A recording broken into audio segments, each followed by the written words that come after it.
Welcome to the second video for Management 1000 lecture notes from lecture number 8.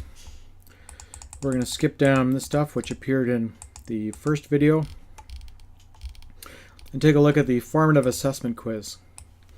So the Formative Assessment Quiz was done in class, formative in that it doesn't count for any grades, based on actual final exam questions from a few years ago. The way I do the final exam is I give you a little mini case. And the mini case is a story ripped right from the headlines. In this case, it was the New York Times and some other articles.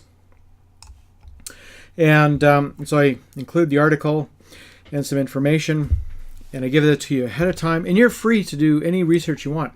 So if you want to go find out all about Merlin's Entertainment Group and Legoland, Florida, Cypress Gardens, all these different places, you can do all the research you want, and then you can apply it to, the things we've done in class. You can say, I wonder what Prof. Tucker would ask us about, business models or systems thinking of the context of this story. So there you go. One of the questions that will come up very shortly focuses on this paragraph here. We have Legoland, Florida offering a $5 round-trip shuttle service from Orlando down to Winter Haven, so that people don't have to drive to rental cars and things like that to get down to the theme park. Then we have Legoland, California. Talks about the hotel properties and different things like that. Brightly colored Lego decor and all these wonderful things. So then we get into the questions. First question was, please use one of the codes that refer to the piece of the business model canvas, KP, VP, CS, and so on and so forth, to answer the question, this $5 round trip shuttle service from Orlando to Winter Haven would be placed where? Well, the short answer is that's the value proposition. It's the bundle of products and services that Legoland is offering their customer segment. Right? You can get from Orlando, or maybe you're visiting Disney or Universal theme parks, down to Winter Haven to come and see Legoland for $5 round trip. That's a heck of a deal. That's our value proposition to you. Now, when I asked this in class, a lot of students thought it was a channel. Channel would be how this value proposition is actually delivered. So is it on a bus? Is it on a school bus? Is it little minivans, whatever it might be, right? That would be the channel. But the value proposition is this $5 service. Okay, moving along. Question number 2. This is a theme park, roller coasters, all that kind of stuff. It's a high fixed cost operation. Just to come in, turn the lights on, get the power going for all your roller coasters, it's extremely high cost. But it's also low variable cost. So if you have a party of 3 or a family of 4, adding that one extra visitor does not increase your variable costs very much. So it's a low variable cost operation. There we go. Question 3, Legoland, California, which characterizes the hotel operation? I said it was value driven.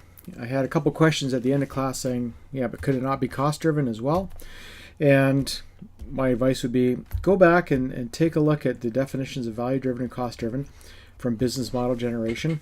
And I'm going to talk about this in lecture number 9 because there was some confusion, and we'll sort that out. Now, Nick Varney has got 2 possible customer segments for Legoland. We got residents of Central Florida and visitors to Central Florida. And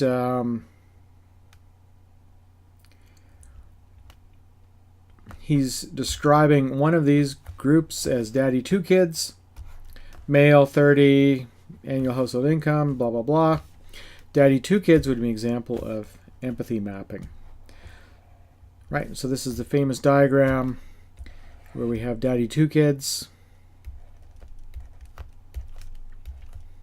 And we're trying to get into their head to find out what they're thinking, what they're seeing and smelling, what they're listening to, what they're hearing, what they're saying. so on and so forth. What are the pains? What are the gains that the Daddy 2 kids is all about? So trying to get in their customer head, that's empathy mapping. Now, we have the residents, and they can buy an annual pass for $129 versus the daily admission of $75. This is an example of a multi-sided business platform. So we have the roller coasters, we have the theme park assets, and so on. Some of them are going to one customer segment, some of them are being used by a different customer segment. We have different value propositions for each.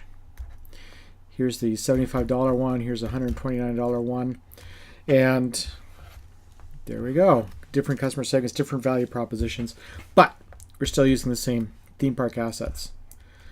So multi-sided business model. Away we go. Merlin has something called Merlin's Magic Wand. Children come in. This is charity work, no cost involved. I said this was an example of a freemium business model.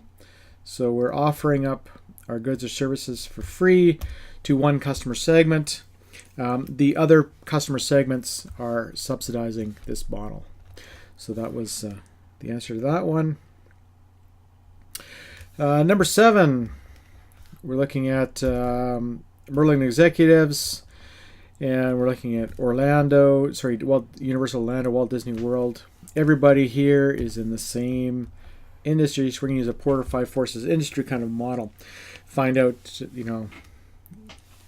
what's going on within the model. So we have, industry rivalry between Orlando, Universal Orlando, Walt Disney World, Cypress Gardens, which is now Legoland, and so on. Fairly intense. New entrants, low, because the barriers to entry are fairly high to get in. Power suppliers, I don't know what the manufacturers are, but the customers could be fickle, so they may have some power, although they really want to have this experience. And substitute products, right? There really are none. How can you substitute a day at Legoland for something else? Anyways, KR, key resources. Again, lots of, whoops. There we go. Physical resources. This is all our amusements and roller coasters and all that kind of stuff. So again, what are the key resources? They're all physical resources in nature.